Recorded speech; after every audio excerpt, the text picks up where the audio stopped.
Bismillahirrahmanirrahim. Today we are going to discuss how to make more than 10% return sitting home. घर बैठे हुए passive income से हम कैसे 10% रिटर्न हर महीने जो है वो अर्न कर सकते हैं। इस इशू को डिस्कस करने के लिए हम सीक्वेंस के साथ चलेंगे।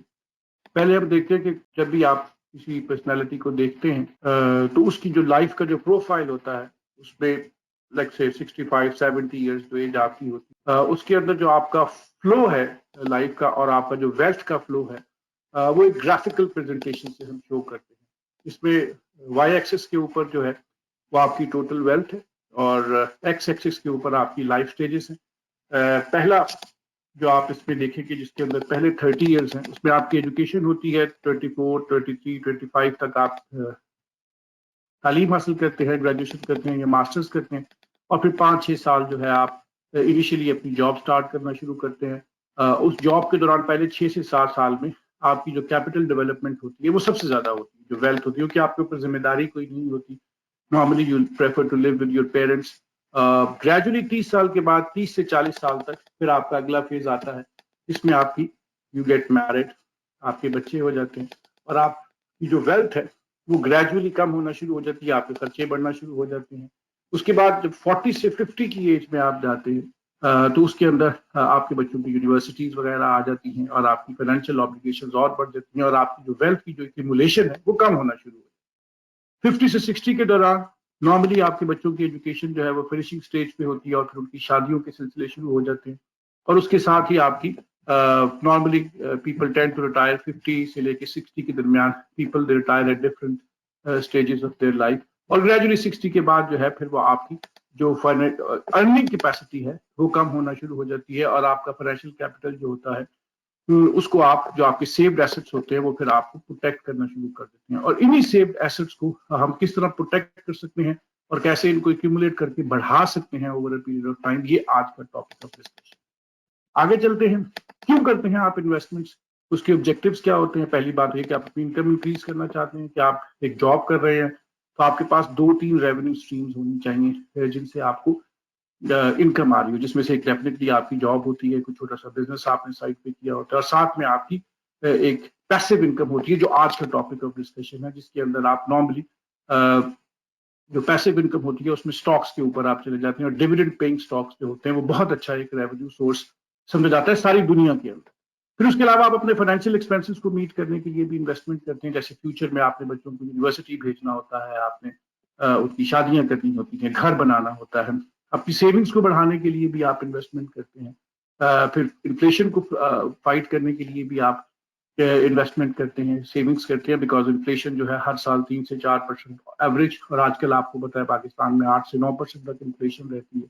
इसी तरह टैक्स लायबिलिटी कम करने के लिए भी आप अपनी इन्वेस्टिंग करते हैं, सेविंग्स करते हैं। इसी तरह जिस तरह आप म्यूचुअल फंड के अंदर इन्वेस्ट करते हैं तो बहुत सारी टैक्स ब्रेक्स आपको वहां मिलना शुरू हो जाती है। तो ये चंद मकासद होते हैं जिनकी वजह से आप इन्वेस्टमेंट जो है वो करते हैं, यही उसके ऑब्जेक्टिव होते हैं। दुनिया में बहुत सारे इंस्ट्रूमेंट्स हैं जहां पे आप इन्वेस्टमेंट्स कर सकते हैं। इन्वेस्टमेंट्स हमेशा पैसिव होती है, ये आपका पैसा मनी एट वर्क होती है। स्टॉक्स में आप इन्वेस्ट करते हैं, बॉन्ड्स में करते हैं, कैश के अंदर मुख्तलिफ प्रोडक्ट्स हैं आप कर सकते हैं, रियल स्टेट में बहुत अच्छी इन्वेस्टमेंट होती है। इसके अलावा छोटे छोटे बिजनेसेस आप लोगों को पैसिवली पैसे दे सकते हैं, जिसके अंदर आप पैसिव पार्टनर बन जाते हैं। उसके अंदर भी आप हेज फंड्स होते हैं, म्यूचुअल फंड्स होते हैं। फिर इसके अलावा फॉरेन एक्सचेंज के अंदर आप इन्वेस्टमेंट कर सकते हैं। ईटीएफ होते हैं, ईटीएफ एक्सचेंज ट्रेडेड फंड्स होते हैं जो पाकिस्तान में नहीं होते, अमेरिका वगैरह में होते हैं। ये भी म्यूचुअल फंड की तरह के ही होते हैं जो कि आपको एक मुनासिब रिटर्न हर साल या हर महीने दे रहे होते हैं। इस तरह ऑप्शंस ट्रेडिंग होती है और फिर आप दुनिया की दूसरी इमर्जिंग मार्केट्स के अंदर भी इन्वेस्ट करते हैं और वहां से आप सेविंग करते हैं। नॉर्मली अगर आप देखें पिछले 100 साल का डेटा और आप ये तमाम इंस्ट्रूमेंट्स को अगर आप कलेक्टिवली इनको 100 साल का डेटा देखें तो तकरीबन इनमें से सबसे बेहतर परफॉर्मेंस जो है वो स्टॉक्स की होती है। स्टॉक्स बहुत बेहतर डिलीवर करते हैं आपको over a period of time. अगर एक बुक है बहुत मशहूर, अगर आप random walk in the wall street अगर आप उसको फॉलो करना चाहें तो उसके अंदर भी उसने यही बात प्रूव करने की कोशिश की कि over a stressed period of time, जैसे 10 से 15 सालों के अंदर स्टॉक्स नॉर्मली आपको बहुत बेहतर डिलीवर करते हैं in terms of return on investment. यही आज का टॉपिक ऑफ डिस्कशन। अब आते हैं पाकिस्तान के अंदर जो स्टॉक्स हैं उनको खरीदने का क्या तरीका कार होगा, how to go about it. Normally जो हाउस वाइफ्स होती हैं जो बच्चे नए नए ग्रेजुएट होते हैं, नई जॉब शुरू करते हैं, डे 1 से आपको सेविंग्स करनी शुरू कर देनी चाहिए। इस तरह बहुत सारे पेंशनर्स होते हैं, जब वो रिटायर होते हैं तो उनको ग्रेचुटी की शेप में या प्रोविडेंट की फंड की शेप में कुछ पैसे मिल जाते हैं, जिनको इन्वेस्ट करने के लिए स्टॉक्स एक बेहतर ऑप्शन है। रियल स्टेट बहुत ज्यादा बाजुकात कीमती भी होती है, बाजुकात फॉरेन रिटर्न नहीं आता, आपको फॉरेन रिटर्न चाहिए होता है, तो उसके लिए भी स्टॉक्स और डिविडेंड पेइंग स्टॉक्स बहुत बेहतर ऑप्शन होते हैं। How to go about it in a country like Pakistan? तो आप उसके लिए सबसे आसान तरीका है कि आप अपना ब्राउजर, अपना इंटरनेट ओपन करें, कंप्यूटर लगाइए और उसमें एक लिंक है www.psx.com.pk, ये पाकिस्तान स्टॉक एक्सचेंज की ऑफिशियल साइट है, और ये एक रिस्पॉन्सिबल इंस्टीट्यूशन है पाकिस्तान का। पाकिस्तान स्टॉक एक्सचेंज के अंदर 600 के करीब कंपनियां हैं जो कि वहां पे ट्रेड होती हैं। जब आप उसको ओपन करेंगे तो आपके पास एक ड्रॉप डाउन मेन्यू आएगा। आप उस मेन्यू के अंदर देखेंगे तो उसके ऊपर मुख्तलिफ कैप्शंस, हेडिंग्स होगी। आप रिसोर्स एंड टूल की हेडिंग्स के ऊपर चलेंगे। जब आप उसको क्लिक करेंगे तो आपके सामने 4 कॉलम्स आ जाएंगे, ऊपर से नीचे 4 कॉलम्स होंगे। उनमें से थर्ड कॉलम जो है, जब आप उस पर जाएंगे तो उस पर लिखा होगा ब्रोकरेज फर्म्स। जब आप उसको क्लिक करेंगे तो उसके नीचे आपके पास तमाम उन ब्रोकर्स की लिस्ट आ जाएगी जो कि ऑनलाइन अकाउंट ओपनिंग आपको परफॉर्म कर डिलीवर करते हैं, और आप उनके साथ जाके ट्रेड कर सकते हैं। तो ये एक ऑफिशियल लिस्ट होगी ब्रोकर्स की, जो कि पाकिस्तान स्टॉक एक्सचेंज की साइट पे पड़ी है। तो इसका मतलब है उनकी तरफ से ये अप्रूव्ड ब्रोकर्स होते हैं। आप उस लिस्ट को देखिए और उसका प्रिंट आउट ले लीजिए, और उसके बाद आप जब तहकीक करेंगे कुछ मुख्तलिफ बैंक्स में जाकर दोस्तों से, तो आपको पता चल जाए, या उन्हीं जो ब्रोकर्स हैं उनकी साइट्स पे जाएंगे तो वो आपको बता देंगे कि आपके रिस्पेक्टिव शहर के अंदर वो फैसिलिटी अवेलेबल है, वो ये सर्विसेज देते हैं या नहीं देते। उनमें से कोई एक ब्रोकर ऐसा होगा, इसी लिस्ट के ब्रोकर्स में से एक या बहुत सारे दूसरे 2-3 ब्रोकर्स भी हो सकते हैं, जो कि बड़े शहरों में, कराची, लाहौर, इस्लामाबाद में तो तकरीबन तमाम की ब्रांचेस होती हैं, लेकिन छोटे शहरों में चंद की होती है। तो आपको पता चल जाएगा कि यहाँ पे ये बेहतर ब्रोकर है, और आप उस ब्रोकर के पास जाएंगे और उससे कहेंगे मैं अपना अकाउंट खुलवाना चाहता हूँ। जब आप उससे ये कहेंगे कि वो आप अपना अकाउंट खुलवाना चाहते हैं, तो वो आपसे कहेगा जी कि मुझे आपकी कुछ KYC डॉक्यूमेंटेशन की कुछ रिक्वायरमेंट्स होंगी। वो डॉक्यूमेंट्स आप उनको प्रोवाइड करेंगे, नॉर्मल डॉक्यूमेंट्स होते हैं, आप उनको प्रोवाइड करेंगे। आपका ID कार्ड होगा, आप टैक्स पेयर हैं, NTN नंबर है, वो सारा आप उन्हें प्रोवाइड कर देंगे। वो आपका अकाउंट ओपन करेंगे।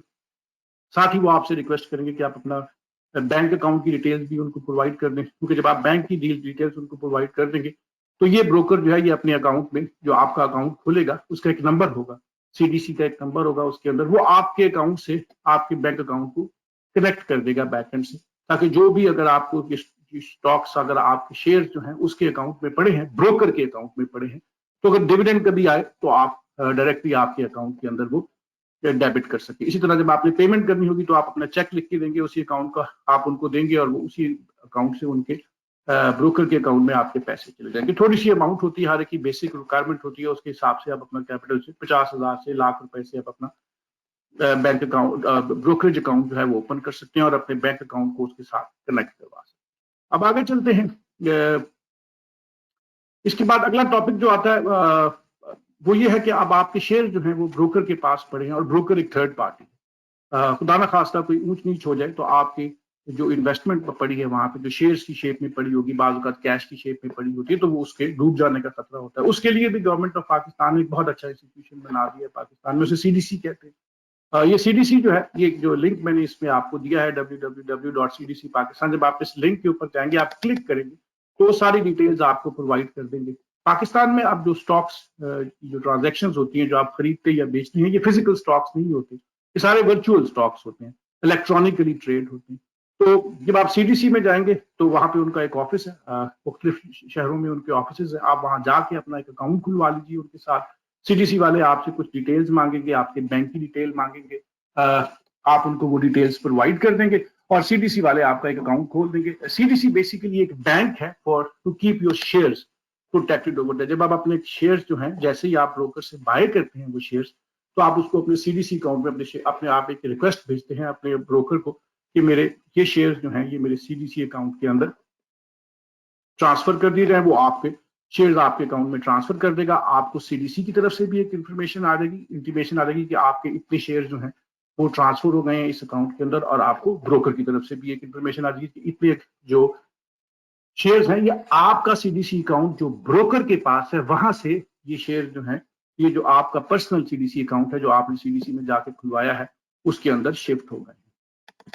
अभी आप, और जब आप इससे आगे जाएंगे तो उसके बाद आप अपने बैंक की डिटेल्स इसी तरह सीडीसी अकाउंट के साथ भी कनेक्ट कर देंगे। आप उनको अपने बैंक की डिटेल्स देंगे और सीडीसी जो जो ऑर्गेनाइजेशन है वहां का जो भी नुमाइंदा या मैनेजर होगा वो आपको कनेक्ट कर देगा आपके अकाउंट को आपके बैंक अकाउंट के साथ, ताकि जब भी कभी कोई डिविडेंड आए आपके किसी भी शेयर्स के एवज तो वो डायरेक्टली आपकी इन्वॉल्वमेंट के बगैर वो आपके अकाउंट के अंदर डेबिट हो जाएगा। तो अगर आप पाकिस्तान में नहीं भी हैं या आपको फिजिकली कहीं जाना नहीं पड़ेगा, खुद ब खुद शेयर जो है जो डिविडेंड आएंगे और वो डिविडेंड खुद ब खुद आपके अकाउंट के अंदर क्रेडिट होना शुरू हो जाएंगे।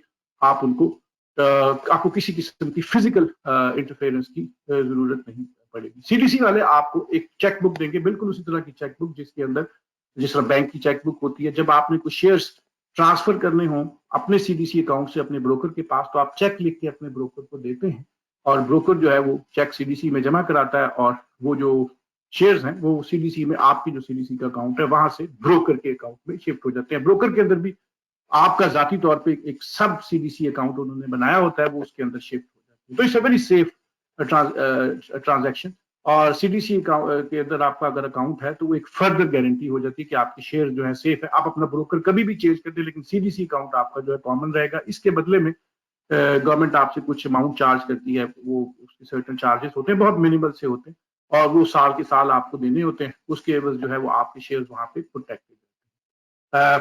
इसी तरह अब आगे चलते हैं, how to buy best dividend paying stocks. मैंने आपसे पहले भी कहा है कि सबसे बेहतर अगर आप over a period of 10 to 15 years देखें तो जो स्टॉक्स का रिटर्न है वो किसी भी और इंस्ट्रूमेंट, जो मैंने सारे इंस्ट्रूमेंट्स आपको दिखाए जिसके अंदर आप इन्वेस्टमेंट करते हैं, तो सबसे बेहतर रिटर्न जो है वो स्टॉक्स का होता है। सेफ होता है, इसमें किसी किस्म की बहुत ज्यादा आपको परेशानी नहीं होगी, कोई फ्रॉड नहीं होगा किसी किस्म का। तो एक सेफ पैसिव इन्वेस्टमेंट है जो आप कर सकते हैं। अब कैसे फिगर आउट करें कि बेस्ट डिविडेंड पेइंग स्टॉक कौन से? जब आप स्टॉक्स में डील कर रहे हो तो कभी भी लोगों की टिप्स पे न जाए। बहुत सारे लोग आपको कहेंगे ये शेयर खरीद लें, ये शेयर खरीद लें। बिल्कुल इस तरह आपको नहीं करना चाहिए। इसका एक बड़ा आसान मेथड है जो मैं आपसे शेयर कर रहा हूँ और उसमें कोई ह्यूमन इंटरवेंशन नहीं। आप अपना कंप्यूटर खोलिए, उसका ब्राउजर ओपन करें और उसमें टाइप कीजिए www.psx.com.pk, जो पहले हमने पाकिस्तान स्टॉक एक्सचेंज की साइट पे गए थे। जब आप वहां पे जाएंगे तो ड्रॉप डाउन मेन्यू आ जाएगा। उस मेन्यू के अंदर आप कैप्शन लिखेंगे तो वहां पे लिखा होगा रिसोर्सेज एंड टूल्स। आप उसे क्लिक करेंगे तो नीचे 4 कॉलम आ जाएंगे। जो चौथा कॉलम है, पहले हम तीसरे कॉलम में गए थे जब हमने ब्रोकर्स की इंफॉर्मेशन पता की। जब चौथे कॉलम में जाएंगे तो उस पर लिखा होगा जनरल। जब आप उसे क्लिक करेंगे तो आपके नीचे एक लिस्ट आ जाएगी और उस लिस्ट के अंदर आपको पाकिस्तान स्टॉक एक्सचेंज की टॉप 25 अवार्ड विनर्स आपको कंपनियां मिल जाएंगी। तो पाकिस्तान स्टॉक एक्सचेंज और security exchange commission of Pakistan हर साल 25 कंपनियां चूज करता है। जितनी भी कंपनियां हमारे स्टॉक एक्सचेंज में 600 के तकरीबन थोड़ी सी ज्यादा है, तो उनको उनमें से जो बेस्ट परफॉर्मिंग कंपनियां होती हैं both in terms of revenues, in terms of discipline, in terms of कि वो अपनी बोर्ड मीटिंग्स टाइम पे करते हैं नहीं करते हैं, डिविडेंड्स पे करते हैं, कितने % डिविडेंड पे करते हैं, रेगुलरली पे करते हैं डिविडेंड की नहीं करते, तमाम क्राइटेरिया जो होते हैं जो एक अच्छी कंपनी को रिप्रेजेंट करते हैं, वो उसकी बुनियाद के ऊपर 25 कंपनियां जो टॉप की कंपनियां होती हैं उनको वो अवार्ड्स देते हैं हर साल। और ये पिछले 20 साल से तकरीबन ये सिलसिला जो है ये जारी है। जब आप उसको क्लिक करेंगे तो वो लिस्ट आ जाएगी और उसमें पिछले 15 से 20 साल की लिस्टें भी आपके सामने होंगी। आपने कुछ नहीं करना, आपने वो लिस्टें पिछले 15 साल की जो उनको क्लिक करें और उनके प्रिंट आउट। अब आप एक पेंसिल लीजिए और उनमें से देखिए कि कौन सी कंपनियां ऐसी हैं जो बार बार हर साल इनाम जीतती हैं। तो जब आप पिछले 10, 12, 15 साल का डेटा देखेंगे उन कंपनियों का, 25 कंपनियां होंगी हर साल, उनमें से कॉमन डिनोमिनेटर आपको मिल जाएगा कि कौन सी ऐसी कंपनियां हैं जो मुसलसल यानी रेगुलरली इस अवार्ड को जीतती रही है। मिसाल के तौर पे एक ऐसी बहुत सारी कंपनियां, तकरीबन 10 के करीब कंपनियां होंगी जो पिछले 25 सालों में या 20 सालों में उन्होंने 10 दफा वो अवार्ड जीता होगा। आप उनको लिस्ट डाउन कीजिए और उनको अपने पास उनकी एक लिस्ट बना लीजिए कि ये वो कंपनियां हैं। अब ये आपको सिक्योरिटी होगी ये एक अच्छी कंपनियां हैं और जितने भी फाइनेंशियल क्राइटेरियाज होते हैं, ये जो गवर्नेंस के क्राइटेरियाज होते हैं जो कि SECP ने दिए होते हैं, उसके हिसाब से ये कंपनियां बेहतरीन तरीके से परफॉर्म करती हैं। इनके ऑडिट रेगुलरली होते हैं, इनकी बोर्ड मीटिंग रेगुलरली होती हैं, ये रेगुलरली अपने रेवेन्यू डिक्लेयर करते हैं, फिर ये डिविडेंड्स देते हैं और रेगुलर डिविडेंड्स पे करते हैं और फिर टाइम पे डिविडेंड्स आपके अकाउंट में भी क्रेडिट करते हैं। तो ये कंपनियां जब आप फिगर आउट कर लेंगे तो ये 5 से 10 कंपनियां होंगी जो आपके सामने आ जाएंगी, ये जो कि पिछले 20 सालों में रेगुलरली यानी ज्यादातर टाइम पे ये नजर आ रही है। So these are the most often award winning companies in the last let's say 20 years. तो ये 5 से 10 कंपनियों की एक लिस्ट बन जाएगी आपके पास, जो कि पिछले 25 साल से बेहतरीन कंपनियां डिक्लेयर। अब आगे चलते हैं। अब आप जाइए उसी कंप्यूटर पे आप जाइए और लिखिए, ये जो मैंने आपको लिंक दिया है, ये स्टैंडर्ड चार्टर्ड स्टॉक ट्रेडिंग की एक साइट है, आप उस पर जा सकते हैं, उसके मेंबर भी बन सकते हैं, और अदरवाइज मेंबर ना भी बने तो नॉर्मल भी वो आपको सारी इंफॉर्मेशन वहां पे एक आपको एक छोटा सा बॉक्स होगा, आप उसमें कंपनी का नाम लिखेंगे, जो ये 5 से 10 कंपनियां आपने चूज की हैं जो आपको मिल गई हैं, आप उसमें लिख देंगे जी कि बेस्ट डिविडेंड पेइंग कंपनी। तो आप उन कंपनी का नाम लिखेंगे तो वो सारी डिटेल्स, उसकी फाइनेंशियल डिटेल्स आ जाएंगी, रेवेन्यू कितनी है पिछले 4 साल में, उसकी सेल्स कितनी है पिछले साल में, डिविडेंड कितना पे किया है, उनका डेट कितना है, वो सारी डिटेल्स आपके पास आना शुरू हो जाएगी। जो आपने 5 से 10 कंपनियां हाईलाइट की थी पिछले प्रोसीजर के तहत, अब आप बारी बारी हर कंपनी का नाम वहां लिखें और उसकी सारी डिटेल्स फिगर आउट, तो आपको पता चल जाएगा कि इनमें से कौन सी कंपनियां ऐसी हैं जो 10% से ज्यादा डिविडेंड पे करती हैं हर साल, 10% यील्ड वो देती हैं। ये आपको ऑटोमेटिकली उस साइट में जाएंगे तो वो डिटेल्स आपको पता चलना शुरू हो जाएगी। अब आप वो डिटेल्स देख लें तो 5 से 10 कंपनियों में से हो सकता है 6 कंपनियां ऐसी हों जो 10% से ऊपर डिविडेंड दे रही है। मिसाल के तौर पे फौजी फर्टिलाइजर पाकिस्तान में एक ऐसी कंपनी जो रेगुलर डिविडेंड देती है और बहुत अच्छा डिविडेंड देती है, depending on the price of the share 10% से 12-13% के करीब उनके डिविडेंड यील्ड होती है। इसी तरह एंग्रो फर्टिलाइजर है, इस तरह एंग्रो है, क्लैरियन पाकिस्तान है, सिक्योरिटी पेपर्स लिमिटेड है, मिलेट ट्रैक्टर है, बहुत सारी कंपनियां हैं।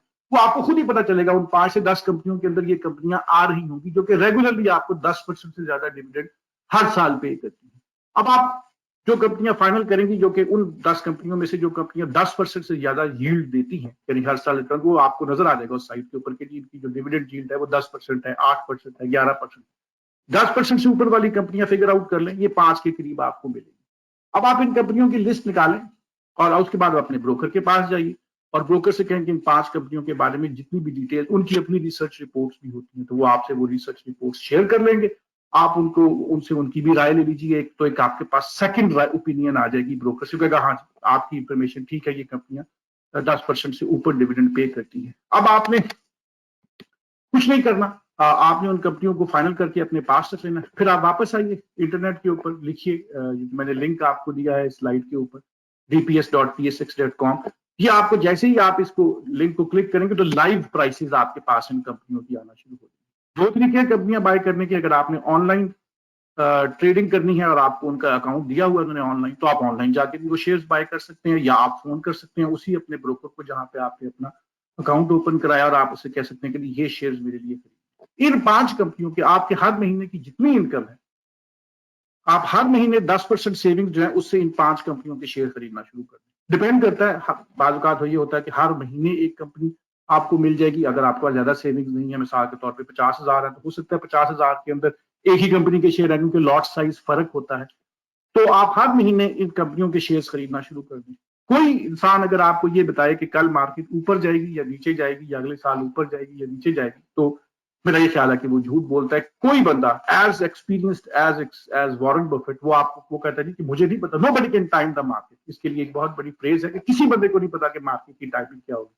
तो बेहतरीन इन्वेस्टमेंट का करने का इन कंपनियों में जो डिविडेंड पे करती है, बेस्ट तरीका ये है कि आप जितनी जल्दी हो सके शुरू जिंदगी में, 23 साल की उम्र में, 24 साल की उम्र में, अगर आप यंग हैं और अगर आप एजेड हैं तब भी, आप हर महीने 10% तकरीबन अपनी जो सेविंग्स है उससे आप इन कंपनियों के शेयर हर महीने खरीदना शुरू कर दें। ओवर अ पीरियड ऑफ तकरीबन 1 साल की तक आप ये जब खरीदते जाएंगे तो उसमें बाज़ औक़ात उस शेयर की कीमत आपको बहुत ज्यादा मिलेगी, बाज़ औक़ात कम मिलेगी, बाज़ औक़ात मिडिल पे मिलेगी। साल के अंदर जब आप इसको बाय करते जाएंगे इन कंपनियों के शेयर्स को, तो पूरे साल में आपकी एवरेज जो है वो एक मुनासिब कीमत के ऊपर आ। ये एक्सरसाइज आप कीजिए, हर महीने करते रहें और 1 साल के बाद अपने रिटर्न देखिए तो आपको हैरानगी होगी, देखिए कि आपके पास डिविडेंड की शेप में, और वो डिविडेंड ऑटोमेटिकली आपके उस बैंक अकाउंट में क्रेडिट हो रहा है जो आपने ऑलरेडी अपने ब्रोकर को और अपने सीडीसी के जो अकाउंट के साथ कनेक्ट कर दिया। तो आपको अपने ऑफिस में बैठे हुए कुछ नहीं करना, आपने हर महीने ये शेयर खरीदने, हर महीने 10% के हिसाब से जो आपकी सेविंग है उसके अंदर से आप जाके, और 10% सेविंग है तो उससे वो शेयर खरीदते जाएं, हर महीने खरीदते जाएं। 1 साल के बाद आप कंपैरिजन करेंगे तो आप हैरान रह जाएंगे कि आपकी डिविडेंड यील्ड जो है वो 10% से ज्यादा होगी। और अगर आपको ये अच्छा लगे तो फिर इसको मेक इट योर हैबिट, अपने बच्चों के लिए, अपने लिए हर महीने 10% इन कंपनियों के शेयर्स खरीदते रहें, और over a period of 5 to 7 years और 10 ईयर्स ये जो रिटर्न और यील्ड होगी ये आपको किसी भी और इंस्ट्रूमेंट की निस्बत बेहतर यील्ड प्रोवाइड करेगी। Over a period of let's say 10 years आप देखेंगे कि डिविडेंड इनकम जो है, जो भी डिविडेंड इनकम आपके अकाउंट में आए, आप उससे ये इन्हीं कंपनियों के और शेयर्स खरीदते हैं। तो ओवर अ पीरियड ऑफ 10 साल के बाद जब आप पीछे मुड़ के देखेंगे तो उतना ही रिटर्न आपको मिलेगा जितना किसी भी और इंस्ट्रूमेंट से, बॉन्ड्स में या स्पेशल सेविंग में या जब आप प्रॉपर्टी में इन्वेस्ट करते हैं तो आपसे ये जो रिटर्न होगा ये उसके बराबर ही होगा। प्रॉपर्टी के अंदर भी जो बूम होता है उसमें तकरीबन 10 साल का साइकिल होता है। तो जब आप खरीदते हैं प्लॉट, बाज़-औक़ात उसको 8 से 10 साल लग जाते हैं, फिर जब वो बहुत ज्यादा प्राइस गेन करते हैं। तो आपको जब आप 10-12 साल के ऊपर इन्वेस्टमेंट को पीछे मुड़ के देखेंगे तो ये जो डिविडेंड पेइंग कंपनी है ये आपको उतनी ही रिटर्न दे रही होंगी जितना आपको उस वक्त मिलते जब आप प्लॉट खरीदते। रियल एस्टेट पाकिस्तान में एक अच्छी इन्वेस्टमेंट है, लेकिन प्रॉब्लम ये होती है कि उसका टिकट साइज बहुत बड़ा होता है, महंगे प्लॉट्स होते हैं। स्टॉक्स की ट्रेडिंग ऐसी है, स्टॉक्स की बाइंग ऐसी है कि आप एज लिटिल एज 15-20 हजार से शुरू कर सकते हैं बाय करना और ग्रेजुअली स्लोली आप इसको बिल्ड कर सकते हैं। और जब आपके पास एक सर्टेन लेवल का कैपिटल आ जाए तो फिर उसके बाद जाके आप अपना प्लॉट वगैरह भी खरीद सकते हैं। Anybody having any question, feel free to contact us on our mobile number, और हमारे पास जो व्हाट्सएप अकाउंट है उसके ऊपर आप हमसे राब्ता कायम कर सकते हैं। और इसके बाद हम ये जो लेक्चर्स हैं ये कंटिन्यू रखेंगे ताकि वो लोग जो घर पे रहते हैं, बुजुर्ग हैं या रिटायर हो गए हैं, या जो बच्चे हैं जो यूनिवर्सिटियों से ग्रेजुएट करके नई जॉब्स में जा रहे हैं या हाउस वाइफ है, आई होप कि ये इंटरव्यू उनके लिए बहुत हेल्पफुल होगा। Thank you very much, God bless you.